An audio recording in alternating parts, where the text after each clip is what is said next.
Jump up in the air. Jump up, don't be scared. Jump up and your cares will soar away. And if the dark clouds start to swirl, don't fear, don't shed a tear, 'cause I'll be your one-up girl. Now listen, all you boys and girls all around the world, don't be afraid to get up and move. You know that we're all superstars. We're the ones who made it this far. Put a smile on that face. There's no time to waste, so let's do the Odyssey.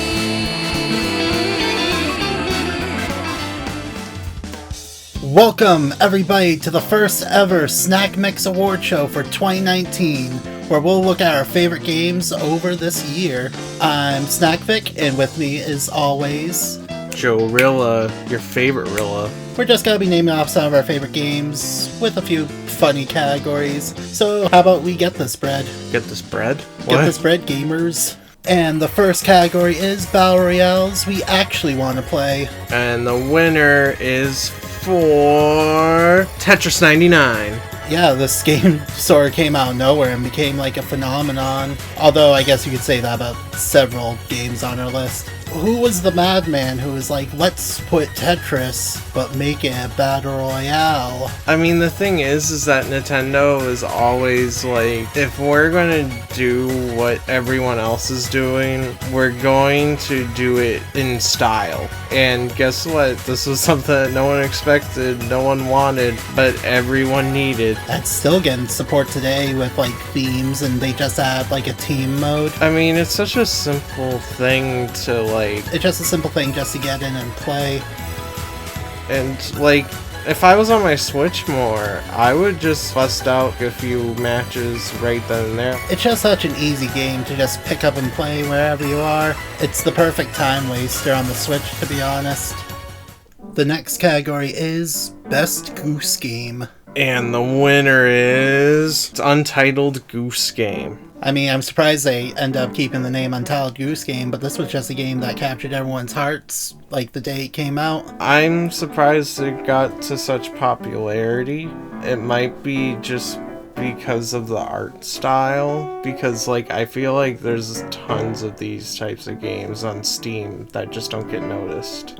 Well, I guess you would say the Untitled Goose Game is sort of a simulator game, you know, like Goat Game, but I feel like what makes this rise above the rest is just because it's such a well-polished game. There's so much love and personality packed into it that when you play it, you can't help but have a smile on your face. They liked the idea, and they ran with it. The next category is Never Played Any Game in the Series, but we played the last game in the trilogy anyway. And the winner is Kingdom Hearts 3. Yeah, how long did this game take? I honestly forget. Over a decade. I never really played any games myself, but I did watch Team 4 Star's streams of it, and they really break down the plot in a more manageable way. And not only that, it's been so long, I've known people that have 3 kids before the third one came. Do you think this was a nice sort of send-off to the end of the story? I feel like if it was brought out on time, it would have felt right. But the thing is that because we got all this extra lore and story that is apparently required for Kingdom Hearts 3, it just felt like it wasn't worth the decade of waiting. This is technically my first Kingdom Hearts game, and I'll definitely say that was a nice introduction. Everything felt streamlined, it felt fun to play, and obviously the Disney worlds, which are the real bread and butter of the series, were just a blast to go through. It's like when I was working for the game store, everyone was asking me, is Kingdom Hearts a good game to play without like the context of other games? And I straight up tell them, like, this isn't to sell you on the game. It's literally just like, even if you play the other games, chance you're still going to be lost. Everyone plays this game more just because you get to live out your fan fiction with Disney characters that are your favorites. You gotta see Woody pull the wig off young Xehanort, and that's all that needs to be said. Exactly. It's craziness, and you just want to be part of it. So that's all I have to really say on Kingdom Hearts 3. It's a fantastic game all on its own. The next category is Thrilling Story, Glitchy Execution. And the winner is Unity Chan's Black Sad. I knew Black Sad was a comic series long before this game came out. People love anthro characters dealing with high-stakes noir mysteries, whether it be Zootopia or Beastars. And I think if you're a fan of anything like that, you should definitely at least check out Black Sad. Although, word of warning, check out the PC version. Yeah, it's something for a niche crowd. And if you really like Zootopia, or more specifically The Wolf Among Us, this is a good game to pick up. But the thing is that it is right now currently a glitchy mess that isn't getting picked up too well. So the best way to play it is on the PC, because the Switch version won't even run at all. There's no way to get past like the 15-minute mark. So I'll go more in depth about it. I loved the game. It was a thrill ride and everything, more just because you get to choose your options, but I'll go more in depth about it in its own video. Alright. The next category is Best Waggle. And the winner is Wii Fit Switch version. Oh, I mean Ring Fit. Ring Fit Adventure. This was another game that was shadow dropped. Nintendo one day just posted this weird peripheral for the Switch, and everyone was like, what the fuck is this? What the fuck? What the fuck is this shit? And then like a week later, they were like, oh, Ring Fit Adventure. Have you ever heard of Miitopia? Well, get ready to exercise in this, bitch. How many swears can I fit into this Ring Fit Adventure nominee? I mean, the thing is that it is a great fitness game. It gets a lot of people that don't typically want to be fit actually just want to play the game. It has Pokemon levels worth of just RPG nonsense in a fitness game. I mean, it is a great motivator. I mean, doing exercise by itself is fine, but having it be a part of like a full game that you're playing really gets your mind off of the exercise and more towards the fun of it. Not only that, just whenever you go up to Drago, the boss, I see back and forth commentary between him and you on Twitter still to this day. That's because people want to fuck him. Shush. But also, it's just that it shows that there's great writers and just a lot of passion put towards this like quirky game. I mean, neither of us has beaten it yet, but became sort of daily routine for us. It really has. The next category is the other game with Joker DLC. Catherine Full Body. I know that Catherine is, what, nearly a decade old? I forget the date, but I guess you're on point with that. Yeah, nearly a decade old. But the thing is that this is the definitive version that you want to get. There's much more extra story, a new plot line, a new girl, Catherine with a Q, Quathrin. Which, by the way, we still have to do her playthrough. But the thing is that, like, we felt like there was so much extra content. It's like comparing Smash Bros. Ultimate to Smash Bros. For Wii U / 3DS in a sort of way. I guess. But like, if you're into story-driven games, or if you're into puzzle games, you're in for a real treat. This is made by the same crew who worked on the Persona games, so obviously you're in for like a really stylish game. From the well-decorated story areas to the thrilling, like, puzzle areas, the whole game just looks great. It's pretty underrated in my opinion. And just, it's really fun. Going through the story beats is really tense, and you want to see what happens next. While in between you have the puzzle sections that are generally a really well-made puzzle platformer. It's like if you mixed Pushmo with a Telltale game, or mixed Pushmo with an actually good game. Why you didn't like Pushmo? No, I'm talking crap on Telltale games. Oh, okay. It makes me sad on the inside. The next category is Best Public Comeback. And the winner is Banjo for Smash Bros. Ultimate as DLC. Oh, I mean, Yooka-Laylee and the Impossible Lair. You know, Yooka-Laylee did have a rocky start for a multitude of reasons, but when I got my hands on the original Yooka-Laylee, I did find it to be a really enjoyable time. I'm not really into like the whole Banjo game thing, but as its own product, and to be fair, I got the Switch version that got rid of a lot of the annoying bugs and fixed the camera, so I really enjoyed the first one, and I was sort of curious where the series was going to go after this, especially since it had such a mixed reaction at start, and I guess here we are with Yooka-Laylee and the Impossible Lair. Yeah, they were able to condense it down to like a much more manageable project that had a lot more creativity smushed into everything. I mean, I guess the next step that X-Rare crew decided to do was to go with Donkey Kong Country instead for the sequel. Yeah. Well, one of my issues with the original Yooka-Laylee is that it felt kind of all over the place, and it didn't really feel focused. Like, whenever I would replay a world, I wouldn't really know what to do, but with Yooka-Laylee and the Impossible Lair, everything felt focused. There was plenty of direction to where to go next, and it still had that rare Banjo-Kazooie, Donkey Kong type of style that everyone loves. And I'm glad they sort of kept their integrity with their like whole aesthetic and character designs that were already existing. And it did do a nice twist with the whole platforming genre, since every stage has two versions that drastically change depending on what you do on the overworld, which leads to like a really fun experience. And that final level is hard as hell, even if you get all the bees for extra hit points. Right, like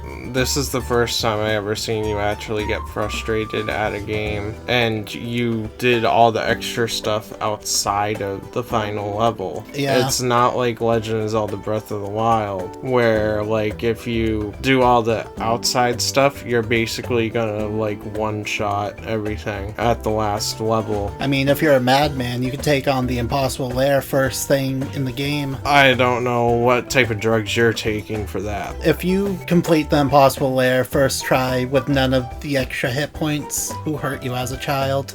Just like, is this your only game that you can play? Just, who did that to you?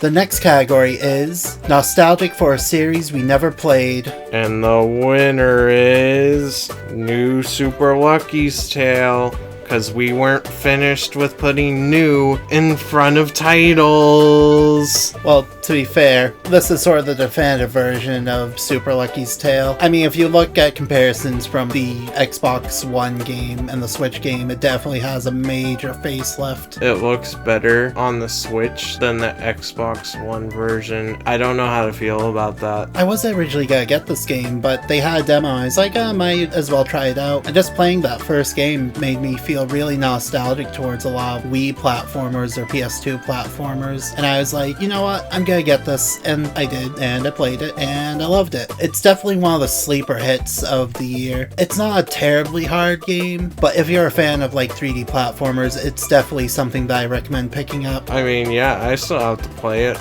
but it's definitely really inviting to me for when I do have the time for a platformer, and I really want to get to playing it. And the next category is Lesbian Beat Em Ups. The winner is River City Boys. I mean, girls. Yeah, when I heard about Way Forward's next project, River City Girls, I was definitely intrigued. The thing is, I do like beat 'em ups, but I feel like even the best beat 'em ups sort of get dull after a while. But with River City Girls, they throw all my issues like out of the window. I was thoroughly enjoying this game from start to finish. I don't know what the Way Forward team did, but they made like one of my favorite beat 'em ups of all time. Again, this is another game I sort of have to play, but just watching Snack Bay play, I just love the art, the animation, the style, The characters. and the characters. Also, look me straight in the eye and tell me those two aren't fucking. Oh, they're totally a thing. They're at least like, what is it called? A girlmance? Yeah, they're totally saving their quote-unquote boyfriends.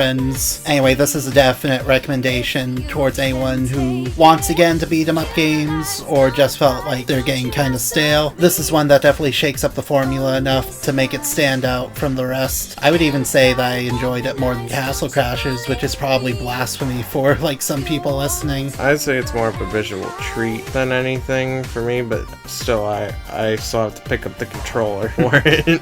Alright, The next category is Anime Minecraft. And the winner is Dragon Quest Builders 2. This was a game that I was highly anticipating because the original Dragon Quest Builders I thought was a really inventive and fun game, and this one just builds on top of the previous one, pun intended. I remember us talking about like how you're surprised that you really like this game even though you're not really a fan of Dragon Quest and you're not really a fan of Minecraft, but when it merges together. Well, I never said I wasn't a fan of Dragon Quest. I do like Dragon Quest aesthetically. And before Dragon Quest Builders, I really enjoyed Rocket Slime and the Slime Mori Mori games. The thing is, I was never really a big fan of Minecraft, but I felt like since the Dragon Quest Builder series sort of gives you a story to work off of and objectives to do, I felt it was more enjoyable than just being thrown into an empty sandbox and being told to survive. And the story in Dragon Quest Builders 2 is much better than the first one. I mean, the first one was just sort of the average hero story, while the second one dives into like creation, destruction, existential crisis, etc., etc. It's kind of a long game. I mean,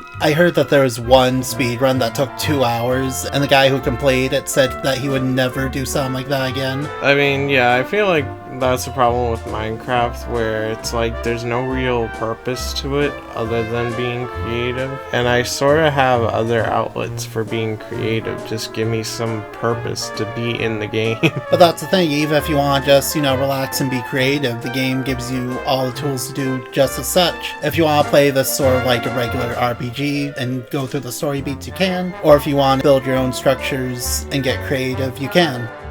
And the next category is King of Games. And the winner is Shovel Knight King of Cards. Honestly, I feel like Yacht Club Games have been striking out of the park with the free DLC for Shovel Knight, and King of Cards is no exception whatsoever. For a free expansion, they've really been putting a lot of work into it, and as always, the game looks stylish, great pixel art, great music, and there's so much fun to be had. I guess my only low point is that Joustus isn't really a big selling point for me, but just going through the levels as King Knight and working around his wacky moveset is just a blast to do. Yeah, I'm just not really a fan of Shovel Knight, so I don't really have any say in this. Well, how about you shut your dirty whore mouth? I'm sorry, I'm not really into the whole SNES era. Trust us, this is a professional award show. The next category is Not As Bad As Everyone Was Making Out to Be. And the winner is Pokemon Sword and Shield.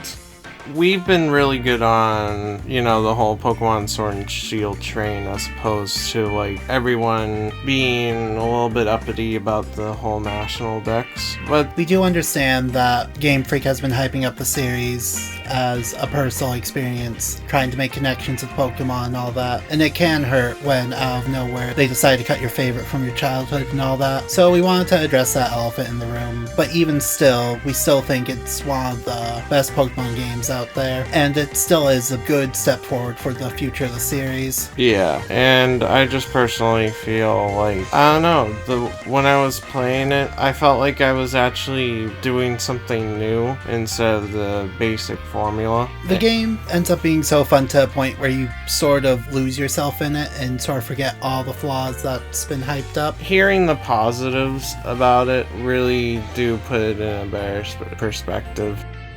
The next category is Best Musical Spin-Off. And the winner is Cadence of Hyrule. I have a funny story with this game. When I first tried it out, I could not get into it at all. I found myself dying a lot, I found myself struggling with the controls, and I wasn't having a good time overall. But recently, like a week before this recording, I decided to pick it up again because of the new DLC. I found myself absolutely loving it. It's the type of game where you would have to spend a bit more time getting a hang of the controls, but once you pass that skill ceiling, you're in for a definite good time. And to be fair, it is the type of game, the more you progress, the easier it gets. I do personally like the concept, but the thing is, I did try playing the Crypt of the Necrodancer, and I just feel like if I was playing this game as when I was a kid, when I had all the time in the world, I would be loving this game. And this game has some of the best Zelda remixes I've heard in a while. I will admit to that, and also the animations of the characters are really appealing. Yeah, really bouncy with the music and all that. Definitely pick it up. Plus, there's new DLC that came out now with new playable characters. So if you haven't played it for a while, I say, check it out. And plus, look at this jigging boy. Like, come on, look at him.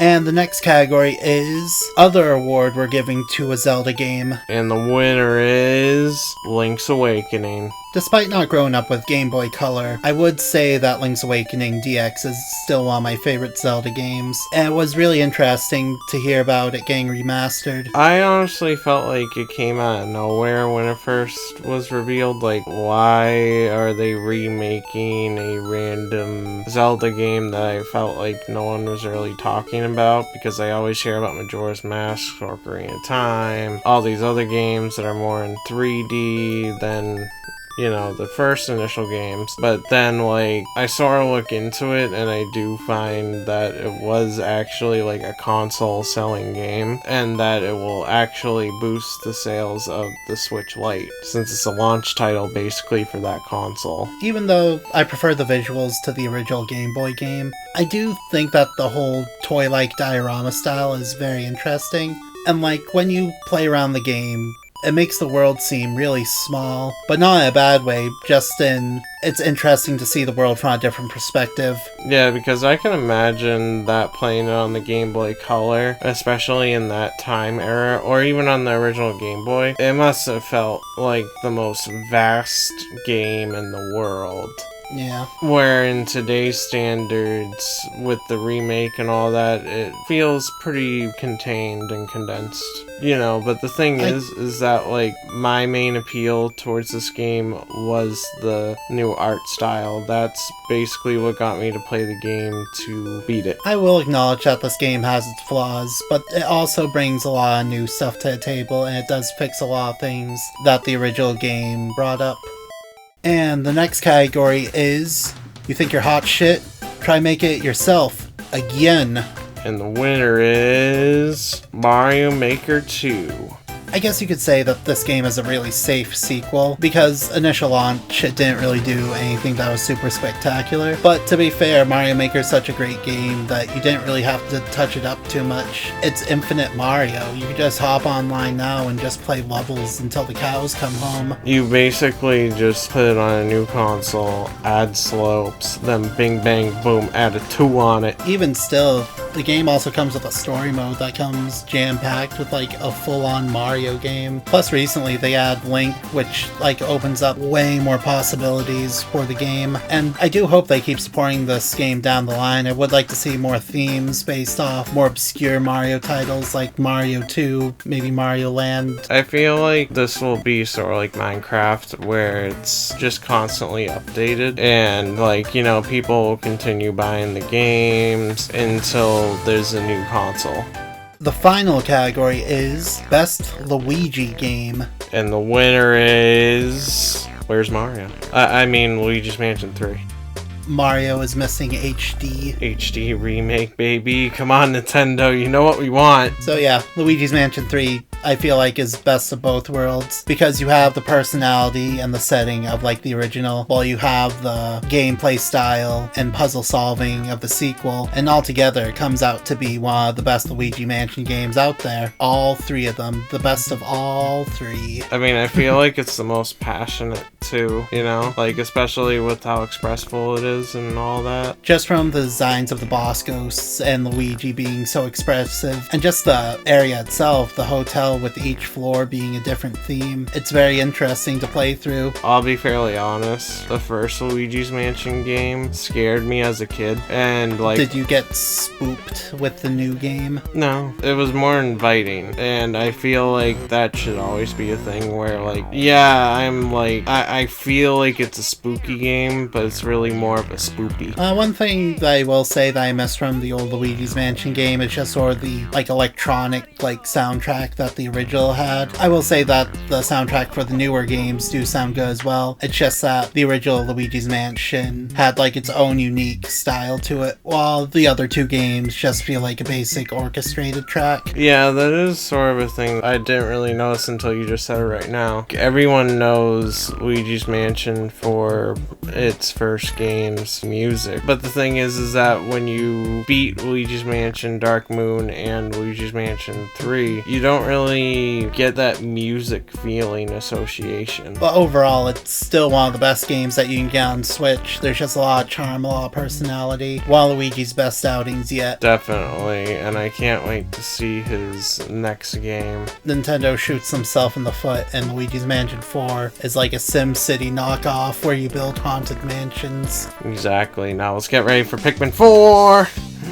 Anyway, we just want to thank everyone for joining us in our 2019 award show. I feel like we went over a lot of games that wouldn't really show up on other people's top 2019 games. But tell us about your tops, like in the comments down below. We can like talk it out and stuff like that, and maybe we'll find some hidden gems that we didn't hear about. And for the last time this year, please like, subscribe, comment, whatever, anything helps. Good night, good morning, whatever. This is Snackfic, that's Jarilla, and thank you for watching the show. Happy New Year!